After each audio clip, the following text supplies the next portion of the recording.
You're listening to Let's Talk Pricing, your connection to the voices, stories, and strategies shaping the pricing world. Each episode, we go beyond theory into the practical, timely conversations that help you lead with confidence and drive results. Let's start the show. Very good day, everyone, and welcome to the Let's Talk Pricing podcast. This is a podcast where we explore the people, the practices, the possibilities that are shaping the future of pricing, revenue management, and related fields. My name is Kevin Mitchell from Professional Pricing Society. I'm very excited to be with you today. And today we're going to do things a little bit different. First of all, joined not by one guest like normal, but today we have two very, very special guests. I'll introduce Mr. Ed Kless and Mr. Ron Baker in 1 second. But today I'm really excited because we're going to be talking about unpacking a special theory. So our guests today, Ed Kless and Ron Baker, have just written a very interesting, I don't even want to say article, it's really kind of a terrific thought piece. It's entitled A Revelation for the Transformation Economy. And really what we're going to do today is we're going to discuss some of their very unique, very interesting ideas about how business is changing. And we're going to get some great insights from two very knowledgeable gentlemen here. So today I'm going to welcome, first of all, Mr. Ron Baker. A lot of us have known Ron. If you've been to PPS conferences, you may have seen both Ron Baker and Ed Kless doing workshops, doing presentations, doing panels. So we're always happy to welcome them back. A lot of us know Ron and Ed from the Soul of Enterprise podcast. He has Value Pricing and Time's Up. He has educated more than 450,000 professionals around the globe. And he not only is a proud faculty member of Professional Pricing Society with some of our online courses and some of our in-person workshops as well, but as a fun fact, he is a Disney University alum. And also joining us today is Mr. Ed Kless. Ed works with professional leaders. He drives transformative change. He has served as Sage's Senior Director of Partner Development and Strategy, and he has hosted the Sage Thought Leadership podcast. And like Ron, he is a passionate advocate for entrepreneurship, for innovation, and for elevating the human experience through business. So Ed and Ron are the co-founders of Threshold, and we are going to talk a little bit about their new work, talk about a revelation for the transformation economy, and some other fun things today. But Ron and Ed, always good to see you, and so happy that you're with us here today. Oh, thank you so much, Kevin. PPS has been transformational for me, so I want to thank you and your father. Yes, we love talking about it, and we love actually hyping the fact that we are faculty members of PPS. We talk about it all the time. So, yep. Hey, you're very, very proud faculty members. We are in your debt. And of course, PPS members from across the globe have access to your coursework, and your learnings as well there. So appreciate that. And Ron, thank you so much. Next time I see my father, Eric, I see him typically once or twice a week at least. I'll make sure to pass that along to him. But thank you so much. So today we are here to talk about your recent collaborative effort. So your project is entitled Threshold, A Revelation for the Transformation Economy. So in a few words, tell us a little bit about that and a little bit about your work. Wow. Kevin, this is a new economic era that we're entering. You know, economic eras are named and defined by their output. So you could say we started a hunter-gatherer society and moved into the agricultural economy, which was where we basically extracted and grew commodities, wheat, corn, maize, that type of thing. And then, of course, that set the stage for the agricultural economy. And then sometime in the 1700s, early 1800s, we started to move into the industrial economy, where we produce goods at a mass scale, economies of scale, mass production of home appliances and cars and things like that. And that, of course, is the Industrial Revolution. And then in the 1920s, and most people think it was the 60s, 70s, 80s, but it was actually the 20s when the economists started to notice that big chunk of the labor force in the fastest growing segment was people that weren't in production of things. They were providing services in real time on demand. So that was the beginning of the service economy. And then in 1999, a book came out called The Experience Economy by Joseph Pine II and James Gilmore. And in that book, they laid out this progression.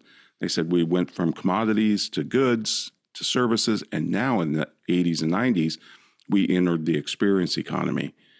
So where products and services exist outside of us, experiences we all internalize. So we go to Disneyland with our family and we all have a different experience, but we're doing it together. So we're sharing it, of course, but it's affecting us in different ways individually. And in this book in 1999, and I think you can appreciate being a big reader of business books, to cite a book that's 26 years old is a big deal. It still is relevant. I can't believe these guys saw this that far out, but they said, well, there's even one level higher than experience economy, but they didn't have any examples in the book. And that was the transformation economy. And that's when you guide an individual or organization from where they are to some desired future state. So it's kind of a from to type situation, and you guide them. And they're the hero of the journey, but it changes them. It changes their identity. So in the transformation economy, the customer is the product. And that's what's so interesting about it. Whereas goods and services say, look at what we can do, the transformation economy says, look who you can become. Yeah, that's very interesting. And I like how you lay out the history of how we have gone through several different eras there.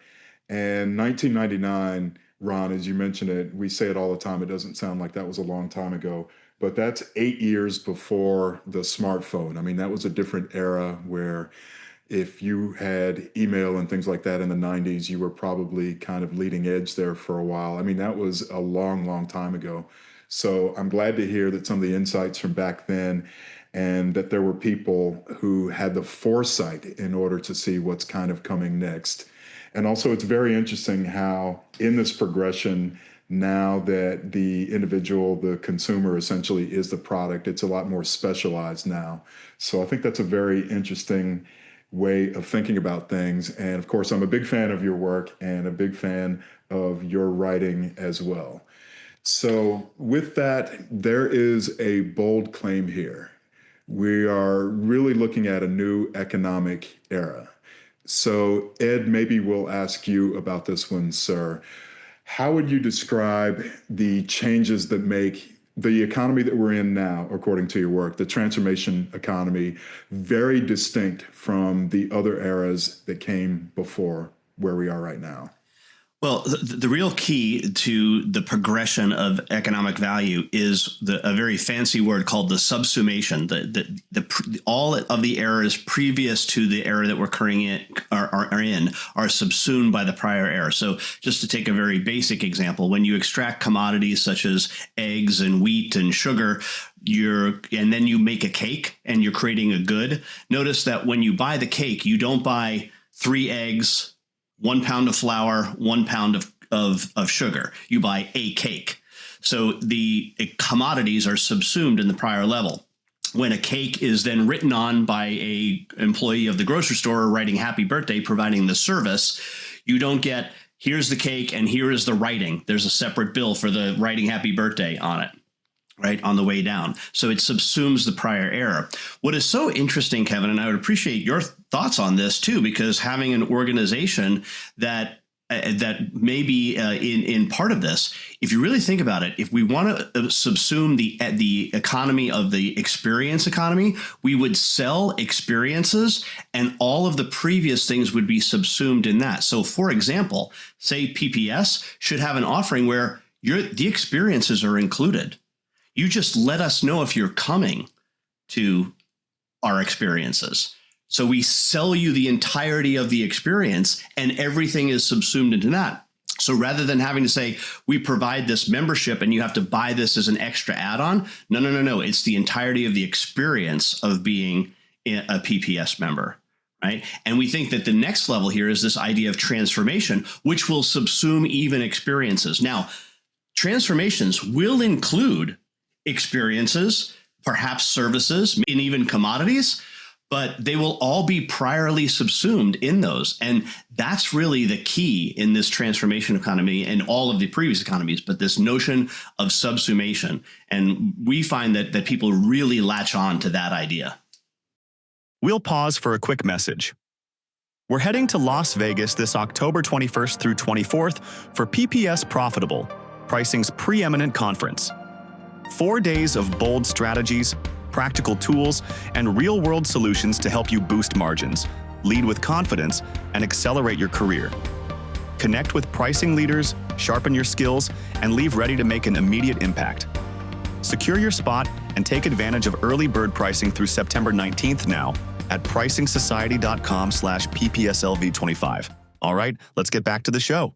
So in reading through your work, when we talk about a revelation for the transformation economy, one of the statements that you make is that entrepreneurs go first. So Ron, in your impression, what exactly does that mean? Wow. Entrepreneurs, I mean, without entrepreneurs, an economy is literally barren. And, my mentor, George Gilder, loves to say that wealth equals knowledge. The caveman, after all, had the same access to natural resources that we do today. The difference between his standard of living and ours is the knowledge that was brought to bear. And so that kind of raises the question, if wealth is knowledge, where does growth come from? Growth in that knowledge and everything else, economic growth, and it comes from learning. And learning is essentially entrepreneur. And I'm not just talking about book learning or academic learning. I'm talking more about entrepreneurial leaps of faith. And that's where we learn, even if the business fails. And of course, as you know, Kevin, I mean, Silicon Valley sits up, the companies out there sit on a vast graveyard. There's a lot more failure than success. We only see the successes, but, growth comes from learning. And it's those entrepreneurial endeavors. So even if we fail financially, we learn something in the process. Almost every big businessman, Disney, Hilton, have failed, and they learned incredible lessons from it. So to me, it's the entrepreneur that gives before he gets. It's supply before you demand. It's the logic of capitalism, which is, give and you will be given unto, and that the good fortune of others is also your own. And we think those are the golden rules of enterprise, and entrepreneurship creates the futures that we all live in. So we kind of honor and revere the entrepreneur, because unlike an artist who tries to portray the world in their image, the entrepreneur has to take into account other people. They have to be other directed. They have to be, in a sense, altruistic, because we believe that profit is actually an index of altruism. It shows how well you're serving others. That's very interesting. And I know in reading your work that there is an awful lot about altruism, about giving back, about giving and receiving, and about the entrepreneurial efforts there as the impetus really for moving a lot of things forward in a lot of different ways. So definitely that's a big part of what you talk about when you discuss the transformation economy as well. So very much appreciated for that. And another thing that you talk about is you argue that professionals should evolve into guides rather than being vendors, being technicians, but really taking their marketplaces, their customers by the hand as part of that experience.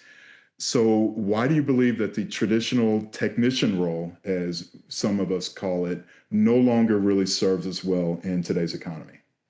Well, first of all, I think that we can still have technicians, and technicians aren't in and of themselves bad. We just believe that the ultimate role of professionals in this new economy is going to be that of guide. And just to jump back to something that we talked a little bit about earlier, I think there's a bad connotation of the customer or consumer is the product, and there's a good connotation of it. The bad connotation is, let's call it the Facebook model, where you're getting Facebook for, quote, free, because you are the product, right? They're trying to sell to you. They're trying to craft ads especially for you. We don't mean that you are the product in that sense, that the consumer is the product in that sense. What we mean is that it is the role of the professional to guide and change the trajectory of the person, the individual or organization with whom they're working. The phrase that we like to use is it's vows made visible. Professionals are not just mere occupations. We're trying to do the right things for the right reasons and for the right ends. And I think that is really what changes. We want to guide this quest, and we think that there's nothing more noble than than guiding a quest that's helping another human being become a new, improved, better version of who they am, which is back to this idea of human flourishing, that the whole role of real business, the purpose of business, is to create more human flourishing. And I know that's a radical statement. There's a lot of people who push back on that, but we believe it in our core that that's what the purpose of business is to increase human flourishing, and not just some, but all of humans as well. And just one addition to that thought, Kevin, is that in the transformation economy, the customer is the hero, and they're on a hero's journey. All the business is doing is guiding that transformation from where they are to where they want to be, some desired aspirational future state. But it's the customer that's the hero, not our products and services, not our expertise, although all that's needed, but the customer's the hero. That's very interesting. And in our very small but very important part of the business world, I know that we often hear that we have to consider a lot of things from our customers or our marketplace's perspective, where sometimes it's very easy to look at things from an inside out perspective. My name is Kevin. I'm sitting here. This is what I do. This is what I offer, and so on and so forth. But a lot of your work and a lot of your writing kind of is the reverse of that, where since the customer is the hero of the journey, we have to look at everything from his or her perspective and have much more of an outside in type of approach there as well. So I think that's very interesting and has a great kind of Venn diagram overlap with what our members would typically do on a daily basis in their jobs as well, where they have to think about this from their hero/customer's perspective. We'll put it that way.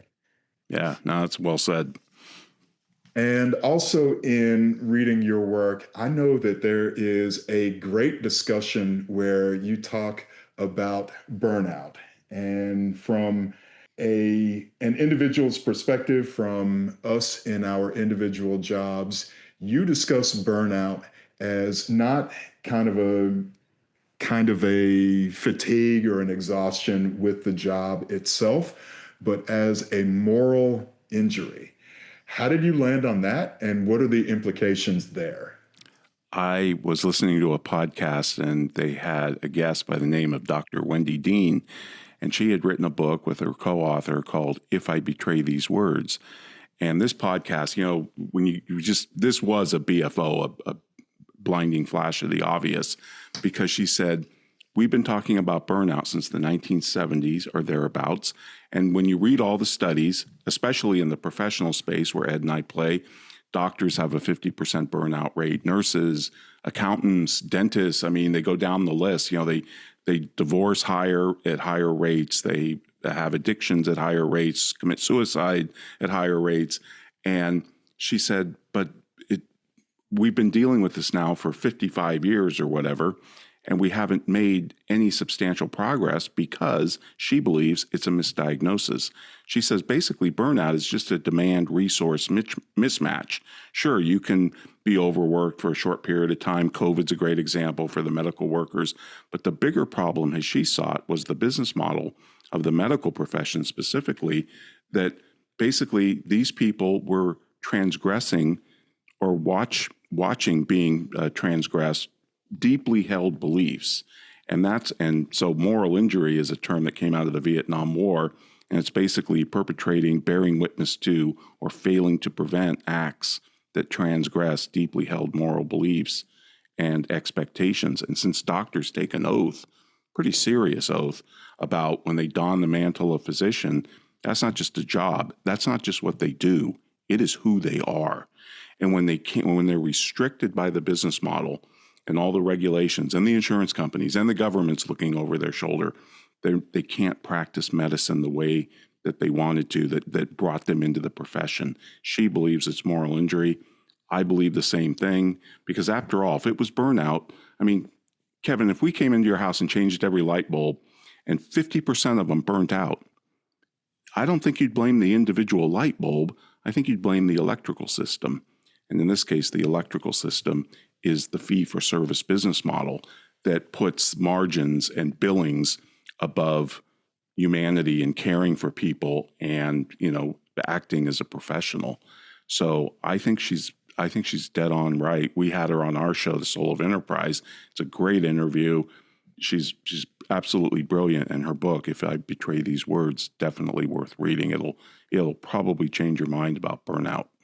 And just to piggyback on that too, I was having an interesting conversation at an accounting conference last week, and one of the participants, who's a younger person, she was part of this group of 40 under 40 accountants, and she said that she has friends, she works out of the DC area, who are government employees working 30, 35 hours a week, who are claiming burnout. And she's like, how can they possibly have burnout? They're only working 30, 35 hours a week. And when we talked about this concept of moral injury, she's like, that's their problem. They are actually being asked to do things that are against their moral persuasion. So that it is affecting them as people to such a deep, profound level that it doesn't matter that it's only 30 hours a week. So you can have moral injury occur and you can not be in moral injury and be working 60 hours a week. So it's really not the level of fatigue so much as that you're being asked to do something that is against your core, against the core of who you are. Not living your purpose, basically. Absolutely. Yes. It's a case where we're essentially not in the right place. And when you're not in the right place, it really doesn't matter how many hours you spend there or what's going on there. And the converse of that is when you are in a right place, if you are fulfilling these needs, these human needs and these marketplace hero customer needs, then you may be in a case where the time flies by and there's not enough hours in the day. So I can understand that as well. Back in the Stone Age, when I went to business school, they told my classmates and I that the function of the firm was to create shareholder wealth. That was the whole idea. It can be called stakeholder capitalism. It can be called various other things, but basically, the firm or the company wasn't there for the customers. It wasn't there for the employees. It was for the shareholders. And I know in your writing as well, you challenge this idea of kind of stakeholder capitalism, and you challenge a lot of those things that I was taught back in the Stone Age in business school, which might be surprising to some of our members. So what are the limitations of that model? And what's the alternative for maintaining kind of a purpose, a moral accountability, and a reason there?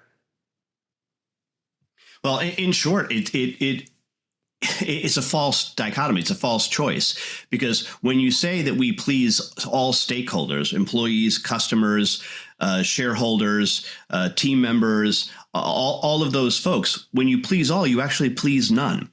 You ultimately have to make a trade-off. Choices have to be made. And it's true. All customers want lower prices.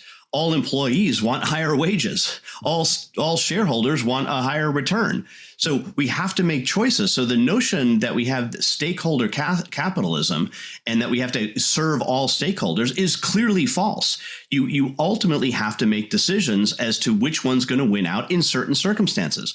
Plus, if you follow on to what we talked about earlier, which is the customer is really the center. If you don't please the customer, ultimately, you're not going to make any revenue.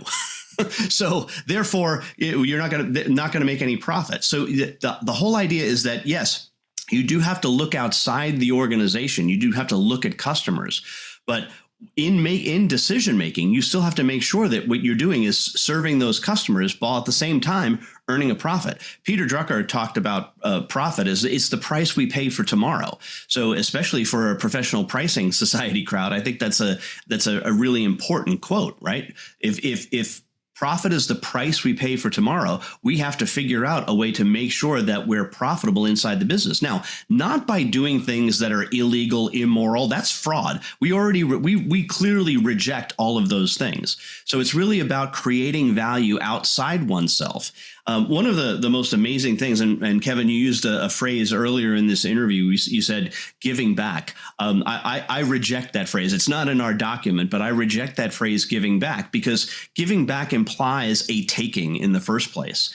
And I believe that in most cases, not all, but in most cases, businesses create value for others, and therefore they're not taking anything in the first place. They're already giving. If they want to give more, that's completely fine. But there's no reason to give back to the community. You've already created for the community. And no less a personality as William Nordhaus, a Nobel laureate in economics, has done a lot of work on this. And he comes to the conclusion that entrepreneurs roughly keep about 2% of the value that they create in the world. So let's just take Jeff Bezos as an example, because I think the last time I checked, his net wealth was like $100 billion. So the math is easy, right?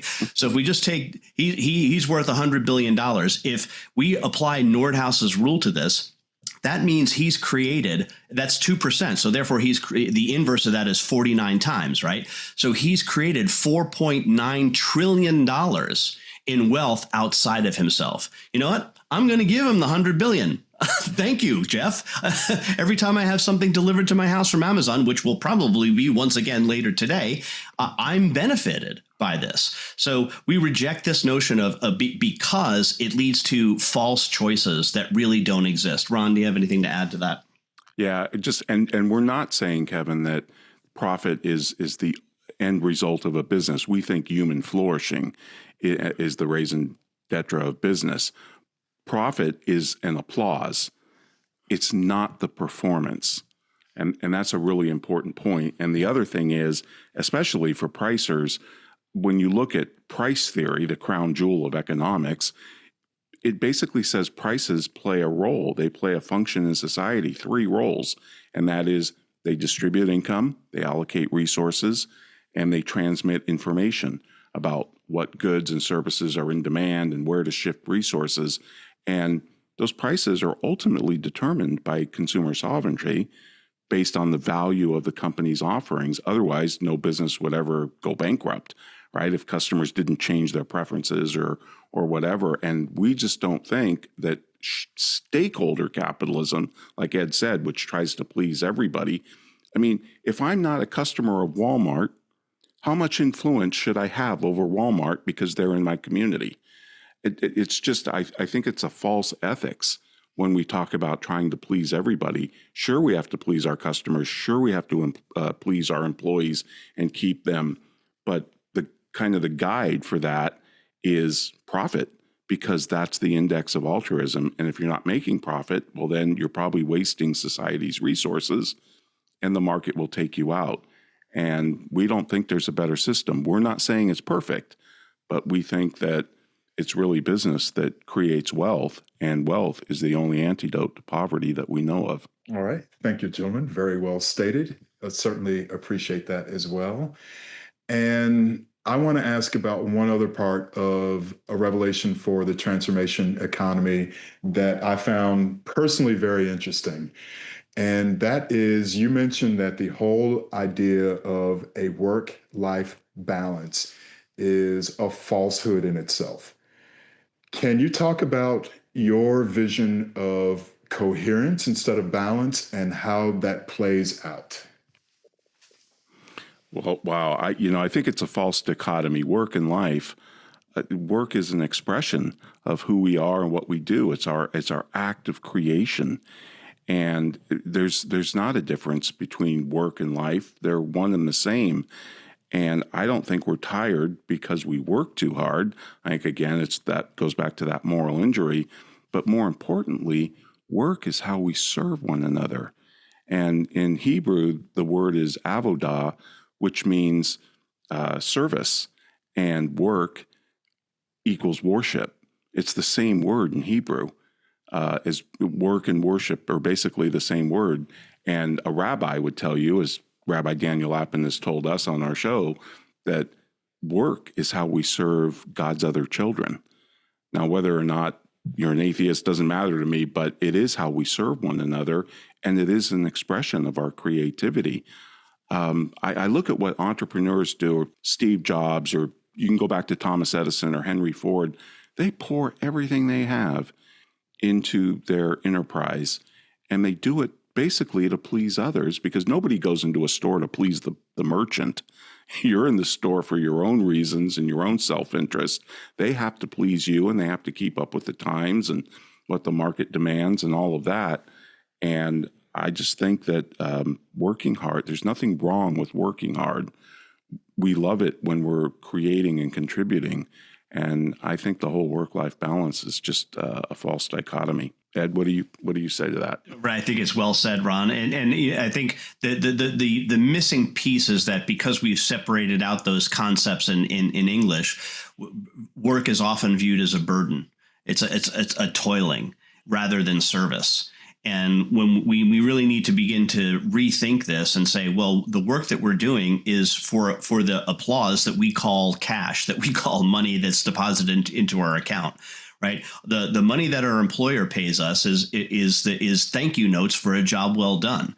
And unless we can figure out a way to serve our fellow human beings through a company or not, the company needs somebody to do something for them. You know, it's very interesting that you hear a lot of people saying, well, the company is ripping people off because they're benefiting from their service. You know, the way it's supposed to work is you work at a perceived value for the company, and that company is then allowed to then take what you have, and because it has put in capital in other areas and perhaps created other minds that you interact with and increase your knowledge, that it then takes that and applies that out in the marketplace where, yes, it can earn a return on top of what you're doing. So it's not exploitation. That's the way it's supposed to work.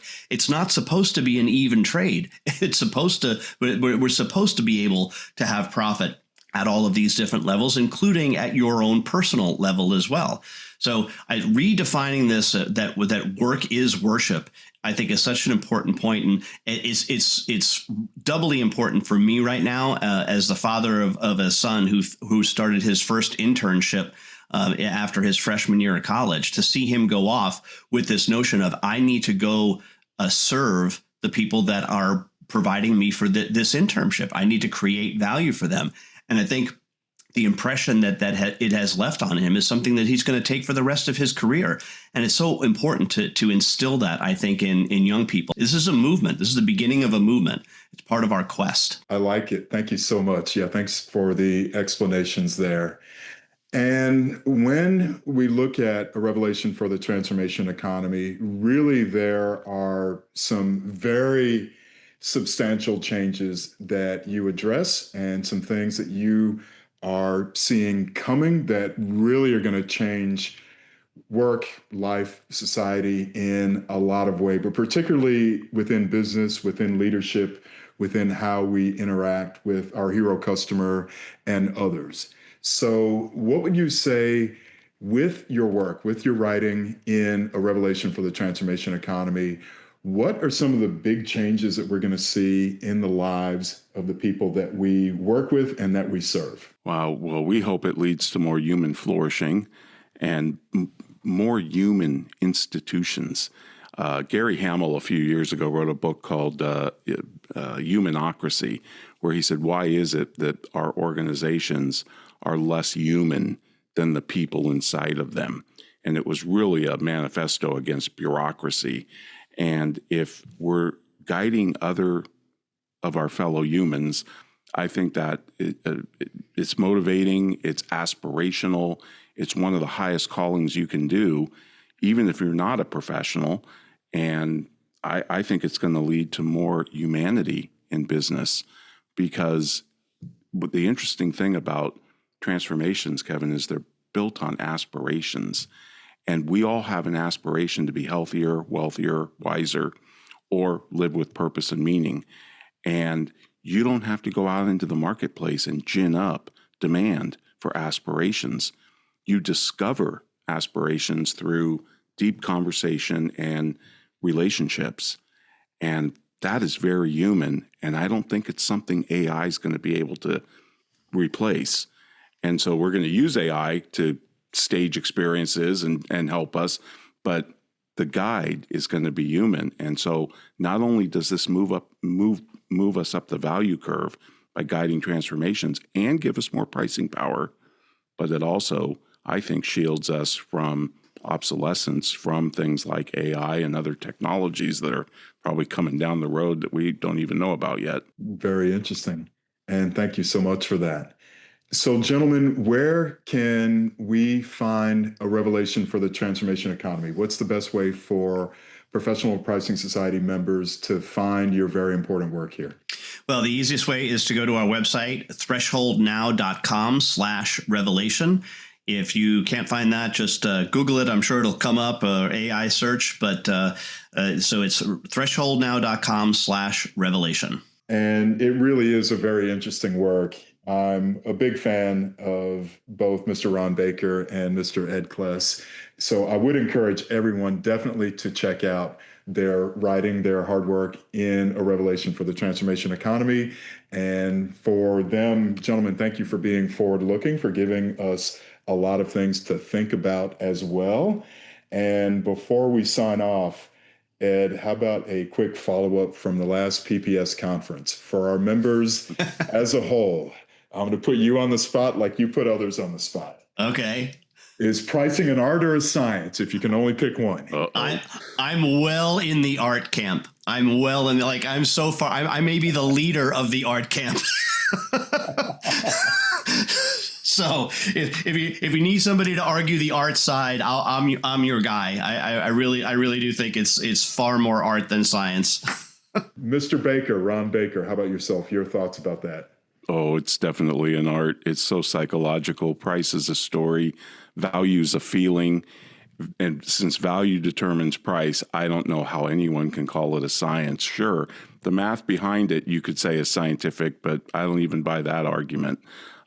Because value is subjective and people can change their mind and do all the time. Because if it wasn't, no business would ever go bankrupt. And we could let AI do pricing, but there's more to pricing than numbers.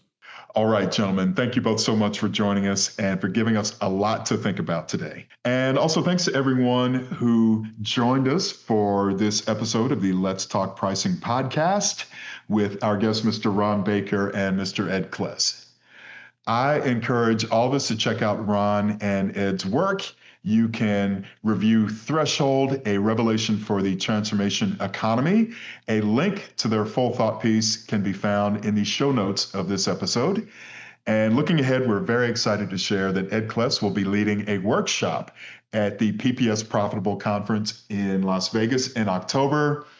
Ed's Certified Pricing Professional full-day workshop is titled Beyond Products and Services, Pricing in the Transformation Economy. You can find much more information about Ed's workshop, about other CPP workshops, about our conference, and about our other courses available for you and your team at pricingsociety.com. Gentlemen, once again, thank you so much. I look forward to seeing both of you again soon. And to everyone tuning in, thank you so much for joining us for Let's Talk Pricing.